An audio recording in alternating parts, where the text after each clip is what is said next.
Thank you, Andre. Thanks for having me to give a talk in this very interesting winter school. So hi, everybody. Today I will be talking about rectangular decomposition of mixed integer programs via disjoint diagrams. And this is a joint work with my postdoc, Hossein Ali Salami at Iowa State. So normally I would start with an introduction to disjoint diagrams. But since yesterday there were great tutorials about disjoint diagrams, the concept, solution techniques, and the literature review, I'm going to skip most of these parts. I start with this slide, which talks about a limitation and the applicability domain of disjoint diagrams in the literature. So despite all the successful applications of disjoint diagrams to different classes of discrete optimization problems in the past 2 decades, there has been one limitation, and that was the application of disjoint diagrams to continuous problems where we have continuous variables. So in an attempt to address this limitation in our prior work, we introduced a new concept based on the Riemannian approximation of continuous programs to build disjoint diagrams that represent relaxations of the continuous programs. So then those disjoint diagrams are used to derive cutting planes for the solution set. And then those cutting planes are implemented inside of an outer approximation framework to solve the problem. So this role of disjoint diagrams, however, has been intermediary, meaning that disjoint diagrams have not been used directly to model and solve continuous programs, but rather to build relaxations for the continuous programs. And then those relaxations and the cutting planes obtained from them have been used inside of the traditional outer approximation techniques. So the goal here is to use disjoint diagrams directly to solve mixed integer programs.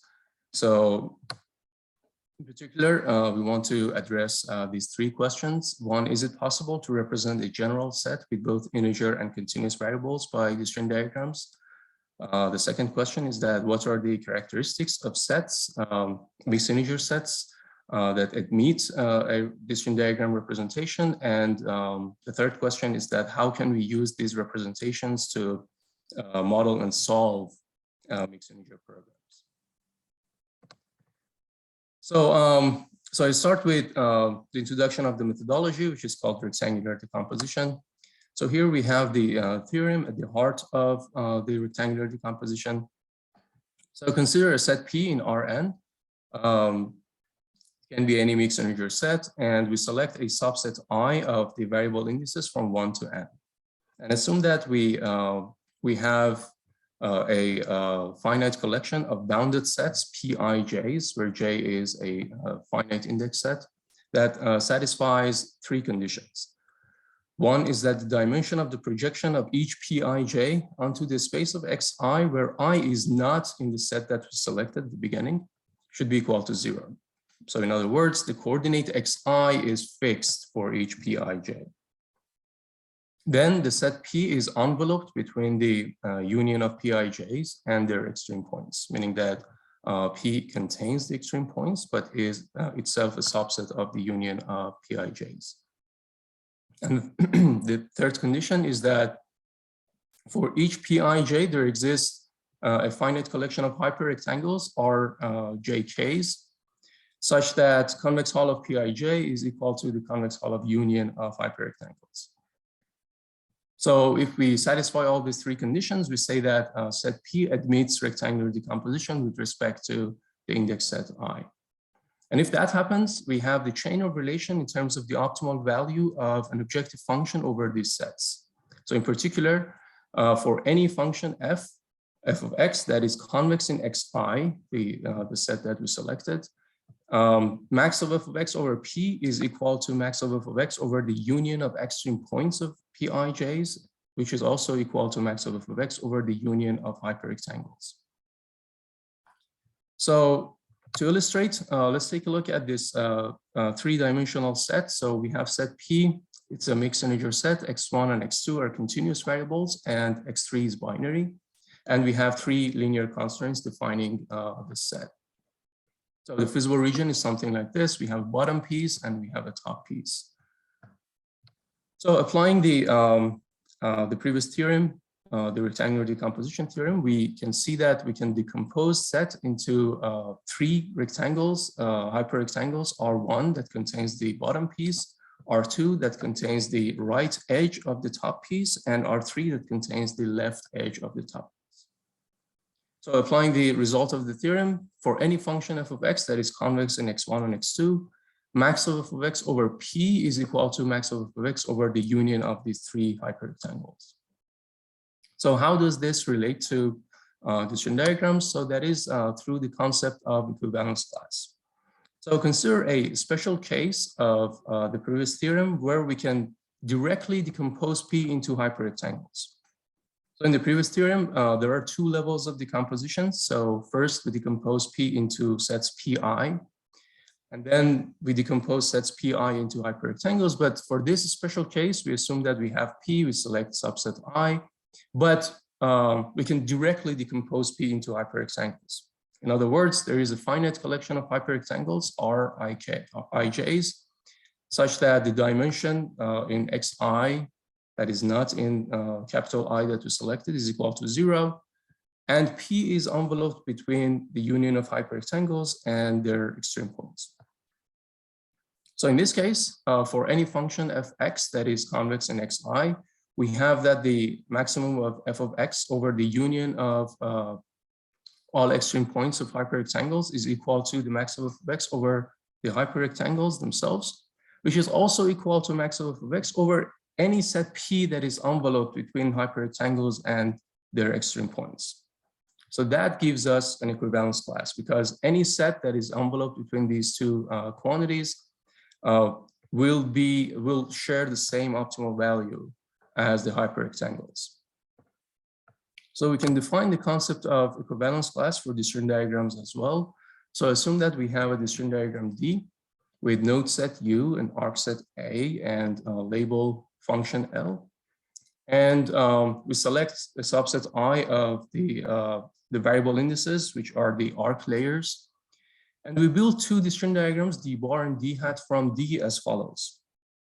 So D bar is constructed from D with a difference that for each layer in I and each pair node pair U and V that represent the head and tail nodes of arcs in this layer, we remove all parallel arcs between these 2 nodes except for the arc with the minimum label and the arc with the maximum label.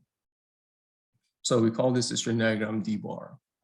So similarly, we construct D hat from D with a difference that for any I in capital I and any node pair U and V as the head and tail nodes of arcs in these layers, we add infinitely many parallel arcs between these 2 nodes that span with labels that span the continuous interval between the minimum label and the maximum label.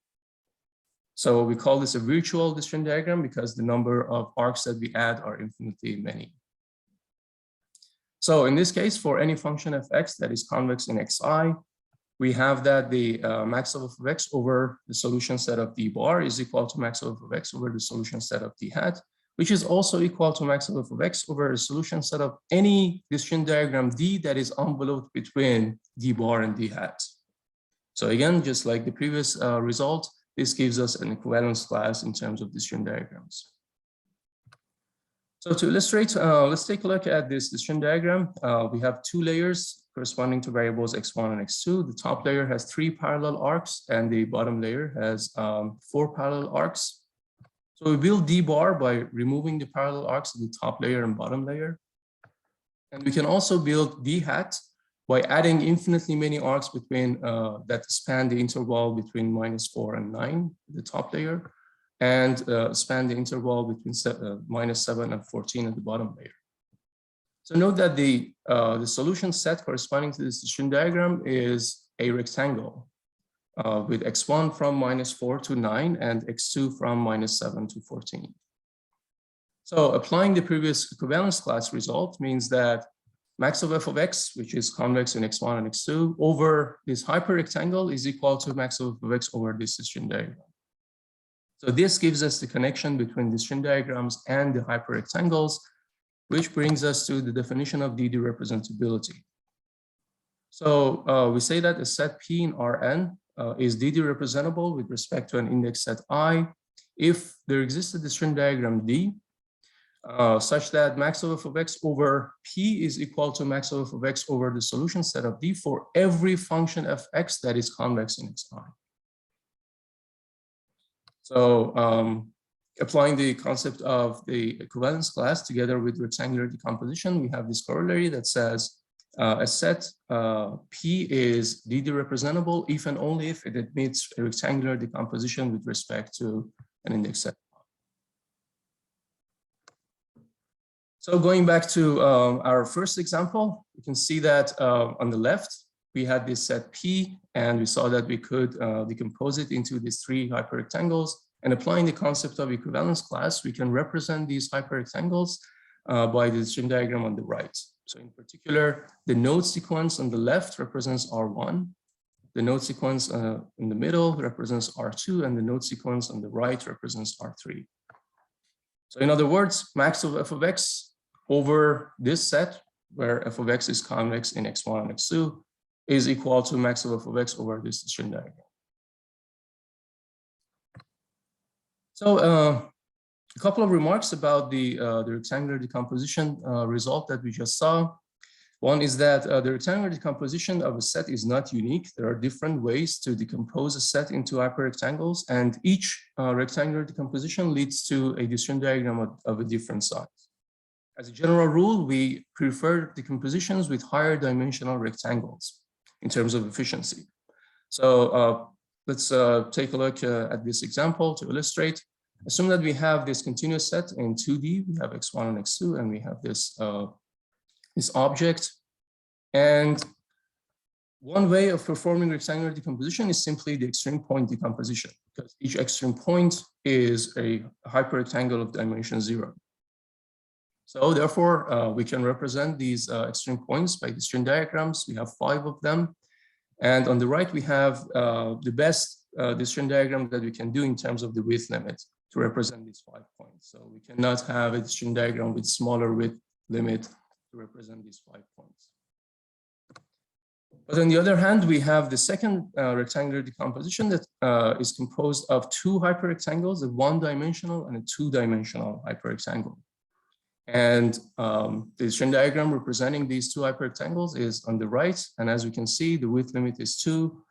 It has a smaller number of arcs and a smaller number of nodes. So again, because we had rectangles of higher dimension, so we could save on the number of nodes and arcs to represent the corresponding disjoint diagram.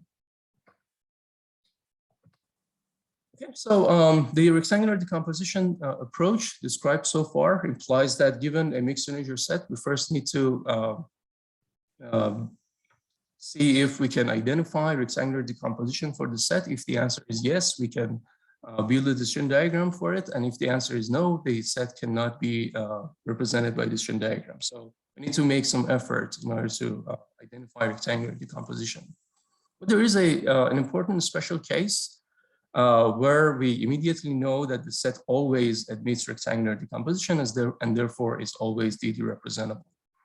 And that is where we have a bounded mixed integer set with only one continuous variable. And the reason is that such a set can always be represented as a finite union of hyperrectangles. But why is this an important special case? Because this case can be viewed as a bridge between the pure integer case and a general mixed integer case. So this perspective is actually quite popular in integer programming community in the literature to derive useful properties for mixed integer sets. For example, mixed integer rounding or MIR cuts are derived using this perspective. The cut is derived first for a set with one continuous variable, and then it is immediately extended to the case where we have multiple continuous variables. But how does this special case help us with solving mixed integer programs with disjoint diagrams? So that is the focus of the next section.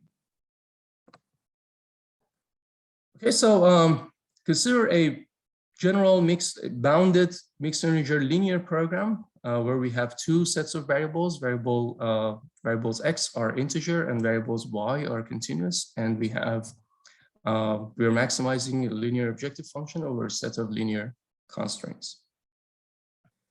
Now, assume that we want to apply Bender's decomposition to separate the discrete and continuous variables. This is a known technique in the literature, in the decision diagram literature as well. So what we can do is we perform the decomposition. The master problem is formed as max of the integer parts plus z, which is a continuous variable, as a placeholder for the continuous part in the objective function. In terms of the feasible region, x belongs to set P that is described by a subset of the original constraints that contain x variables only. And z is a continuous variable that belongs to an interval. The bounds on the interval can be derived from the fact that we have a bounded mixed integer program. So for the Bender's decomposition technique, we solve the master problem, we obtain the optimal solution. And for each fixed solution, we can define the subproblems as of x bar for a fixed x bar. We have in the objective function the remaining continuous part in the objective function. And for the constraints, we have the remaining constraints of the original set. So we solve the subproblem, rather the dual of the subproblem, and the output will be the feasibility cuts or optimality cuts. These cuts will be added back to the master problem and repeat the procedure until we solve the problem.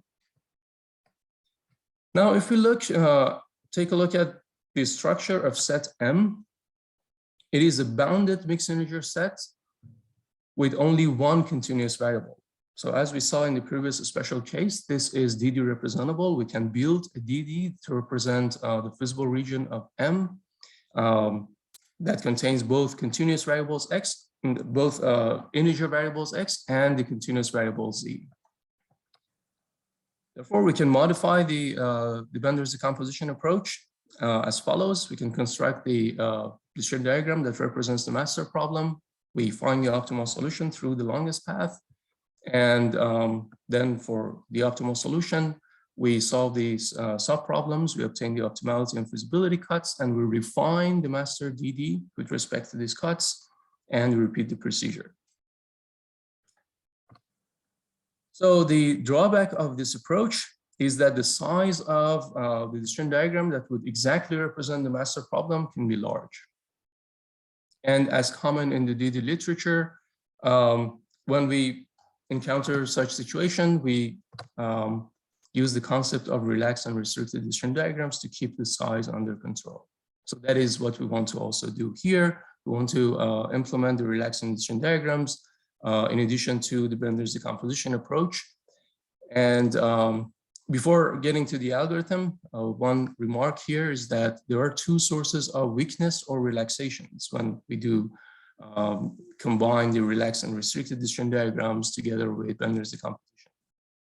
The first source is the relaxation obtained by discarding some constraints in the master problem, as in the Bender's decomposition approach. And the second one is the relaxation obtained by building relaxed DDs for the master problem. So these are two different sources of relaxations.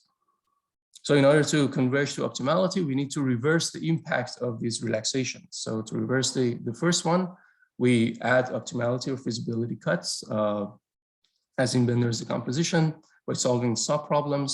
And for the second one, to reverse the impact, we use the DD branch and bound to derive strength and relaxed decision diagrams to counter the impact of these relaxations. So combining these ideas, we have this algorithm, which we refer to as DD-BD algorithm. So we start with a relaxed and restricted decision diagram representing the master problem. We find the optimal solution through the longest path for each of these, and fixing the solution, we produce optimality and feasibility cuts from subproblems. We add them back, meaning that we refine the decision diagrams until there is no improvement, so no new cut is added. After that, we can use DD branching to create new strength and relaxed and restricted decision diagrams, and repeat the procedure. Find the optimal solution, plug in the subproblems, obtain the feasibility and optimality cuts, and repeat the procedure. So we can show that after a finite number of iterations, this algorithm converges to the optimal solution. Okay, so this is a general algorithm that can be applied theoretically to any bounded mixed integer linear set. But to showcase the potential of this algorithm in solving application problems, we apply this algorithm to the unit commitment problem in energy application. So that is the focus of the next section.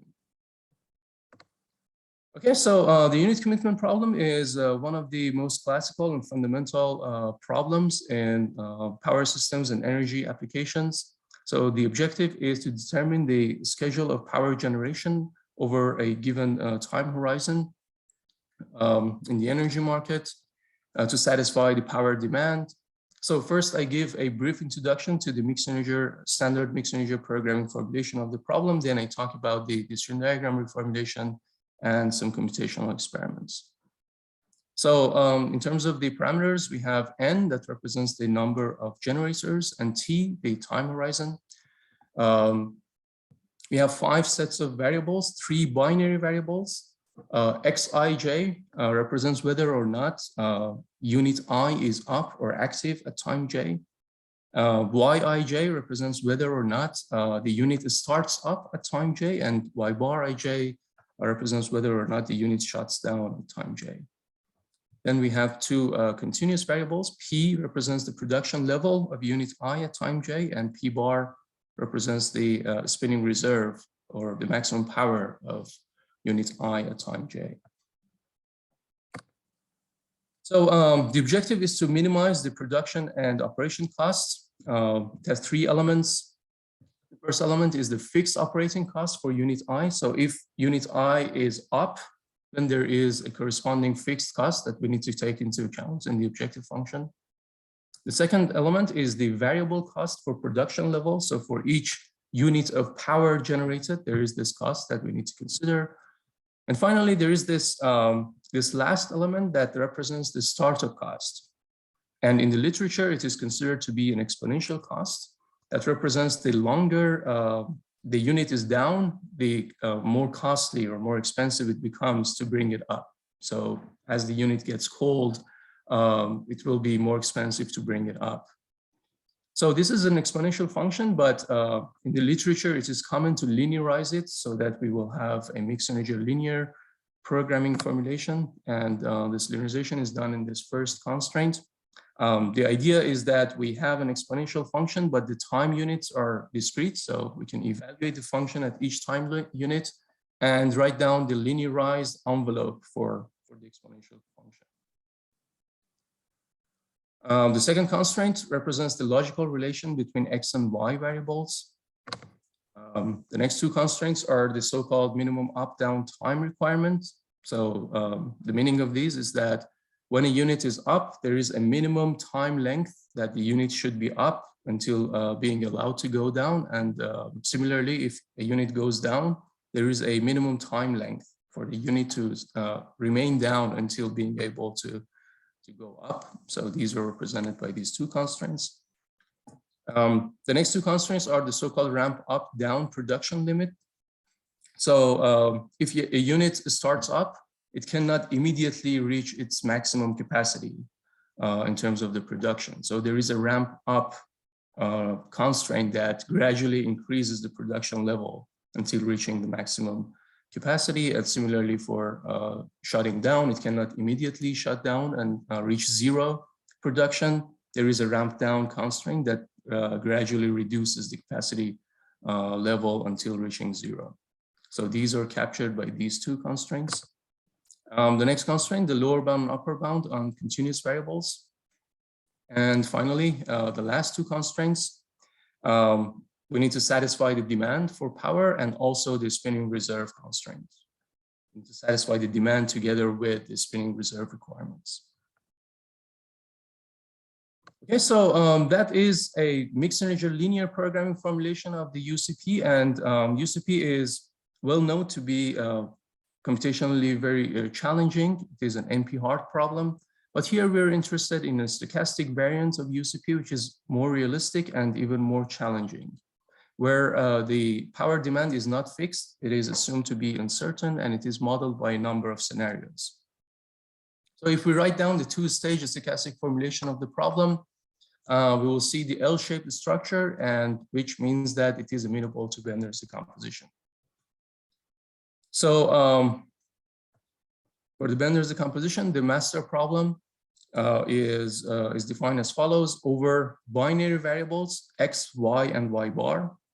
So in terms of the objective function, we have the fixed cost for the unit active units and the linearization of this exponential startup cost. And we have constraints 1 through 4. So the linearization constraints, the logical relation between x and y variables, and the minimum up-down requirement. So all of these constraints are the ones that contain x, y, and y bar. So for the subproblem, we have the variable cost of the production in the objective function and the remaining constraints that contain p and p bar. Okay, so we want to apply the DD-BD approach, which means that we need to build the decision diagram representing the master problem right here. So note that the master problem dimension contains variables x, y, y bar, and z. So a typical decision diagram would include all of these variables in the layers, but it turns out that we can build a decision diagram in the space of x and z variables only. So we can get rid of y and y bar by keeping track of those values by taking advantage of the state value representations in decision diagrams. So in other words, we reduce the dimension of the problem to 1/3. And which achieves significant size reduction in the decision diagram. And as we will see later, it leads to substantial computational advantage in solving the problems by the decision diagram approach. So the idea of the state value representation is that for each node at each layer, which would be the time, representing the time at each layer of the decision diagram, we have a pair of values with the first component that represents the time since last startup of the unit.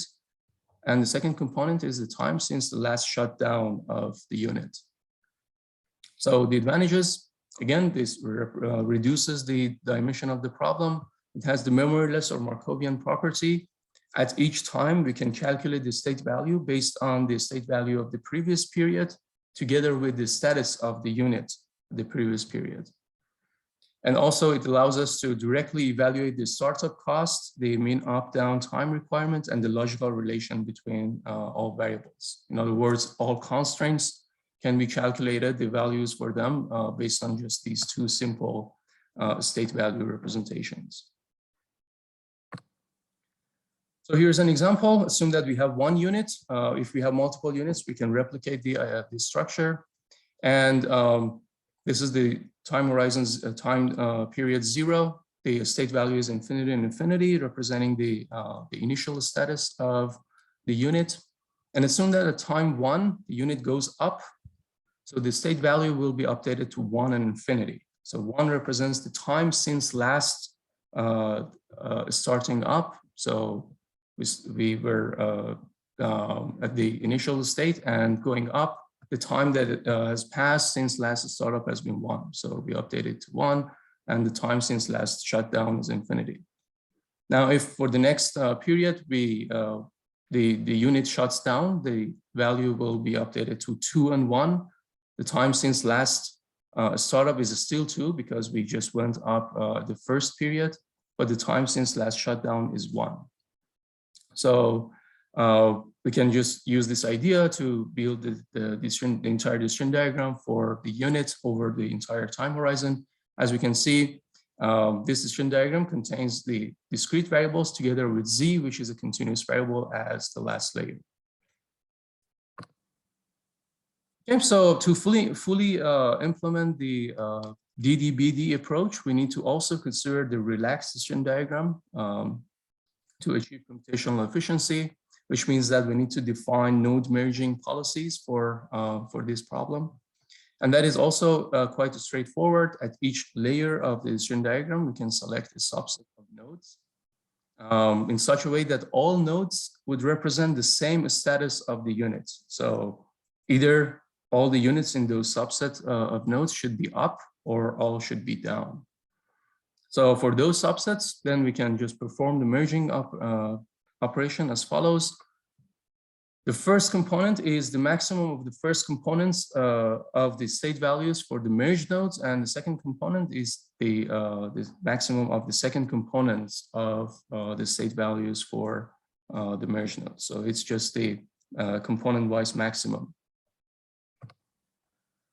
So for the previous example, assume that in the third layer, we want to apply the node merging policy. So for example, we can merge these two red nodes because both represent the up status of the unit. So we take the component-wise maximum. For the first node, the maximum of 1 and 3 is 3, and for the second component, the maximum of 2 and infinity is infinity.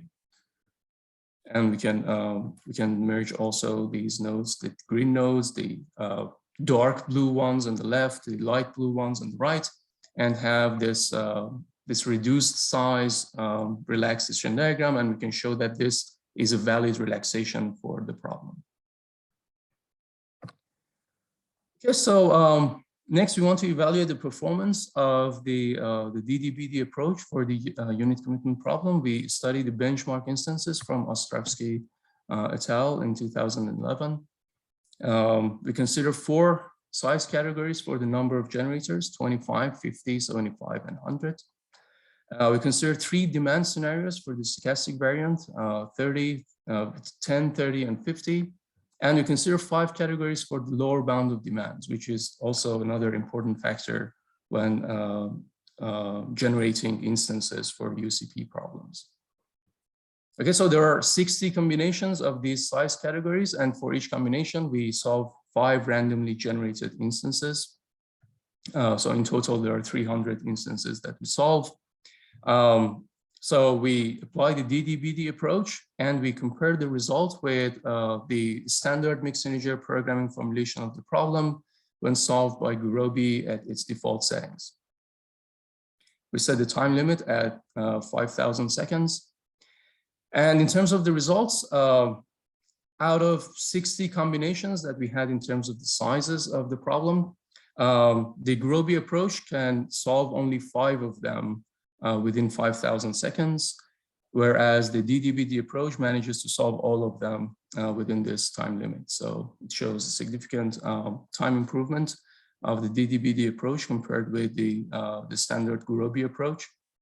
And to have a side-by-side comparison, those 5 instances that Gurobi manages to solve correspond to the smallest size problem, so with only 25 generators and 10 demand scenarios. And here, the blue box represents the solution time of the Gurobi approach. And on this axis, we have the different size categories for the demand lower bound. And the orange box represents the time, solution time of the DDBD approach. So as we can see, even for these smallest size problems, the DDBD approach significantly outperforms the Gurobi approach. In fact, the order of magnitude is at least 5. And this is the result for the largest size categories for 50 demands, different number of generators, and different colors represent different lower bound on the demand. And as we can see, even for the largest size problems, the DDBD approach can solve all of them in less than 4,500 seconds. But as I mentioned before, the Gurobi approach cannot solve any of these within 5,000 seconds. So this shows the potential of the discrete diagram-based approach to solve unit commitment problem. So to summarize, we develop a discrete diagram-based framework based on rectangular decomposition of the feasible region of mixed integer programs. We introduced a Bender's decomposition approach that models mixed integer programs, bounded mixed integer programs by discrete diagrams, and the discrete diagram includes both integer and continuous variables. We applied the problem to the approach to the unit commitment problem in energy applications. We proposed exact and relaxed discrete diagram representation of the master problem, and we conducted computational experiments to show the potential of the approach. Okay, so that's it, and thank you for your attention. Thanks so much, Daniel. Do we have any questions for Daniel? So what other people think about your amazing questions? I do have a quick question, Daniel, is I'm really intrigued by the representability on the rectangular decomposition, and I was wondering how that relates, and I think you studied that and you mentioned, with the mixed integer linear programming representability. In particular, there's a paper very recent by Chris Ryan and Abdam Bazou on representability based on disjunctive cuts and half-tau cuts. Is that the same thing? Or what are the, I don't know if you have the chance to read, but what is the differences with the male representability? Well, from your perspective. Right. So the paper you mentioned, I haven't actually taken a look at, so not very informed on the approach there. But so there has been as I recall, a master thesis a couple of years ago that uses the idea of using Bender's decomposition in terms of separating the discrete part and the continuous part. And the difference was that in terms of the optimality and feasibility cuts was that in that work, the continuous variables were not implemented inside of the decision diagram. So the decision diagram still represent the integer variables only. And that created several issues in terms of computation. The computational results were not that complete in that work because of this, because the continuous variable enforces introducing new state values for our possibilities of the cutting planes that are added. So, so in that case, you will be it will be most effective if most of the cuts are just feasibility cuts, not optimality cuts that don't include the z variable. But here in this approach, we have the z layer just like the integer layers in the decision diagram, and therefore we can just use conjoining of decision diagrams and all the known techniques for decision diagrams to separate any optimality cut, just like the feasibility cuts. So in that case, it makes it more effective for us to apply the known methods in the decision diagram community without being concerned whether we have more optimality cuts or feasibility cuts, and what would be the effect, which was the case for these unit commitment application, where we have both types of the cuts, but still we could effectively separate the decision diagrams with respect to these cuts. I see. And any questions? So while we still think, I still have one question. Is this independent of verbal ordering? Everything you're saying is independent of verbal ordering. It doesn't imply, I see. That's right, yes. So true, it is really independent of variable ordering based on the decomposition result. It really doesn't matter the variable ordering, but computationally, we prefer to have Z as the last layer because all will be connected to the sync node. So it will make it easier in order to keep track of it and separating cutting planes with respect to that layer. So, so for that reason, I would say that if Z is at the last layer, it will be more effective computationally. But other than that, there is no need for a particular variable ordering.